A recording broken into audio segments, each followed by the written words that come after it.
Humans have been playing games forever. And lucky for us, we've left some archaeological evidence along the way. Join Geert and I as we take a look at some of the oldest games in history, what they meant to us, and how we played them.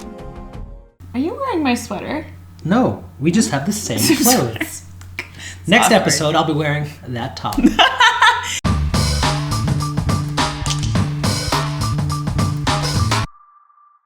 Round 2 of our Ancient Board Game series. I'm excited. Round 1 was pretty fun. I really liked the Royal Game of War. It was fun. Yeah, I cleaned up. I beat you so hard. I think it was closer than you remember. Anyways, it was fun. But now we have to go for number 2. What are we playing? Well, for game number 2, we're going to play what might be the most famous game from the ancient world. Tutankhamun played it, or at least he had a copy of it in his tomb. And that game from the dusty sands of ancient Egypt is... Senet. Let's check it out. Okay, so first things first, we're going to have to go into the history and the archaeological record of the board game Senet to see, first of all, how we would play it, what's been found in the archaeological record, what the cultural significance was, all this fun stuff. So I'm really excited. So let's get researching and see what we find.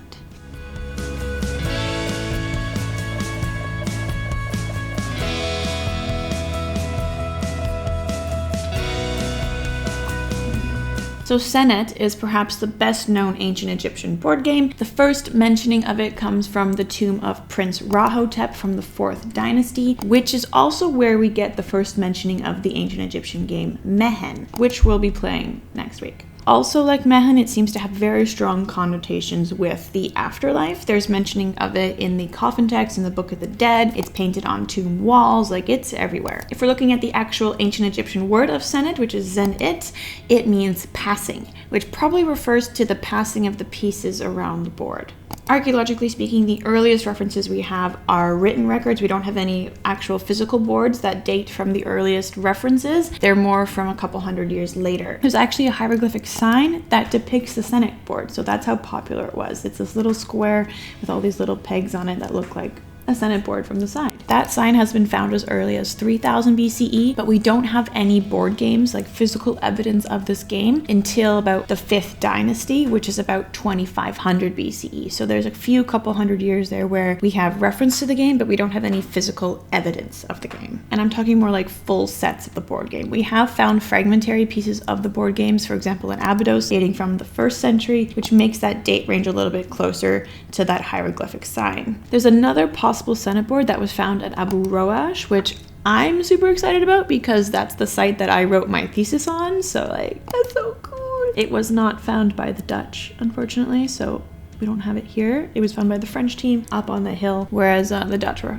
excavating lower on the hill, so that's okay. We've also seen Senet boards scratched into stone surfaces, on graffiti, and it seems that everyone from every social status was playing this game. So with all this evidence, we can say that the game dates to around 3100 BCE, and people were playing it well into the early centuries CE, so it had quite a long lifespan. By the New Kingdom, just like with all these other board games, once they're around long enough, they seem to gain some sort of spiritual or religious meaning. Senet began to represent the journey of your ka through the afterlife, and your ka is kind of like your soul, your spirit, that sparkle life, the thing that makes you you. Many sets of Senet have been found in tombs, which indicates that people did intend to play this in the afterlife. And probably the fanciest Senet board that we found is from, of course, King Tut's tomb. It's nice. Look at that. Isn't nice? Okay, so let's see how we can go about making the board. Senet boards were originally just flat, or they were graffitied on a flat surface, but around the 17th dynasty, we start getting these nice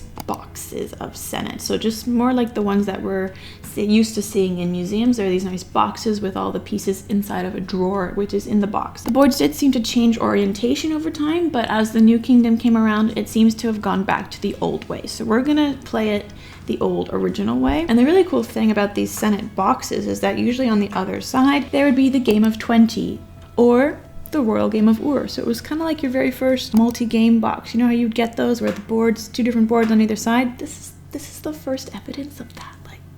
Crazy. And we know that this kind kind of double board game thing was actually really popular because 30 of the 41 Senet boards that we have found in the archaeological record have the Royal Game of Ur or the Game of 20 Squares on the other side. So both of them were equally popular games, and there you had your own little compact like travel kit essentially, which I think is really cool. Okay, so now let's get into the rules. So with the rules of Senet, the Egyptians did not seem to write down any rules for board games. It just seems to be a thing for them. We don't know any of the rules. No set of rules actually exists. No rule book exists like with the Royal Game of Ur. We were very lucky to have that. But by looking at the archaeological evidence, the wall paintings, by looking at the boards themselves, Egyptologists have sort of been able to piece together a basic set of rules. Very different ones have been accepted and, presented. But there does seem to be like a general consensus of things. We still don't know the movement of the board, but again, we've just decided on it. We do know that it is some sort of a race game. We just don't know how they would move around the board themselves. So we just kind of went with the most logical thing. Okay, so looking at one side, I seem to have found like a basic set of rules. I've also compared them with Irving Finkel's sets of rules here in his board game book from the British Museum, because he's like the board game guy. And I seem to have a basic understanding of how we're gonna play it. Let's go find Geert, let's finish making the board, and get playing.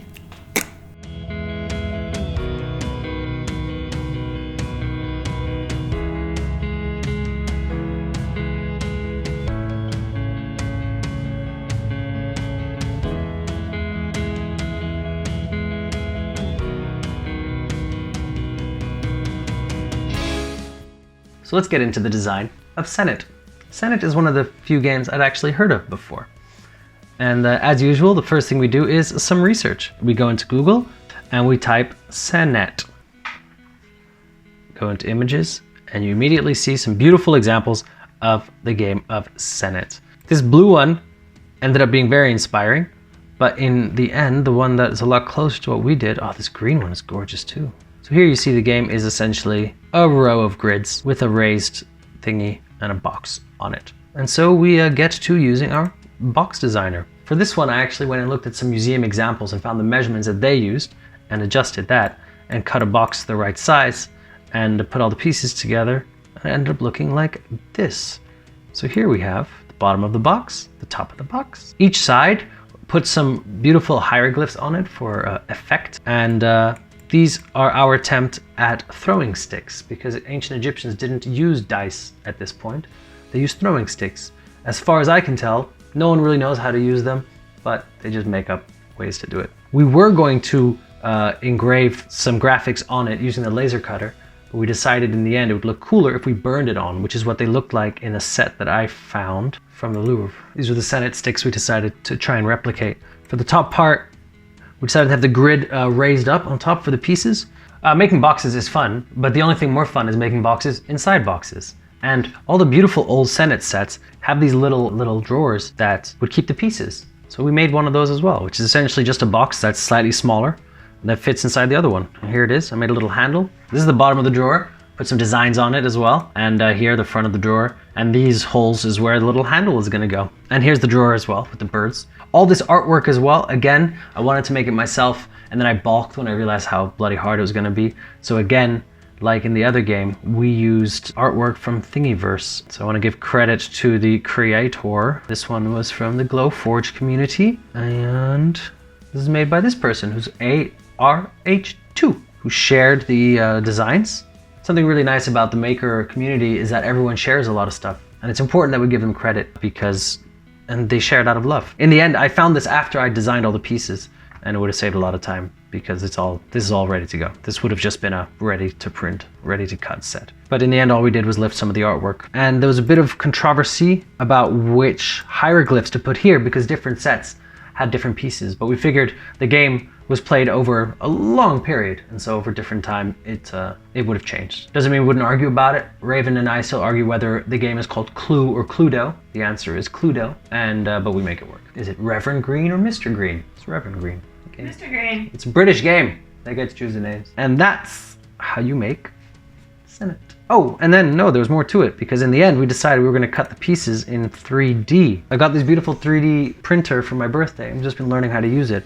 I don't yet know at all how to create anything in 3D, but but I know how to search for stuff other people create. So we search Senet 3D print, and then someone on Thingiverse has a lot of cool stuff. Don't sponsor us yet, but we're open to it.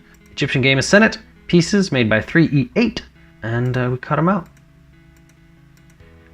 3D printing is a lot slower than laser cutting, but you end up with these beautiful pieces.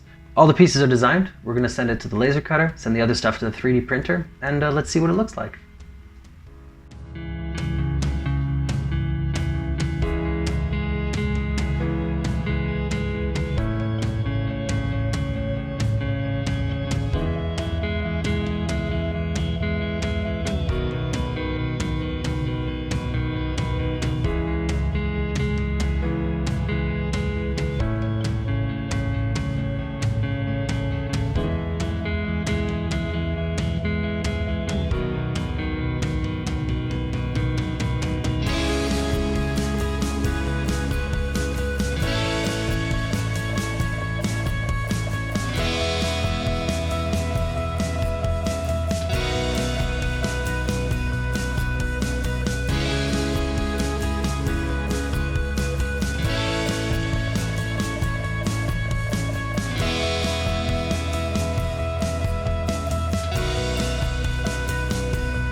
All right, we've made Senet. It is complete.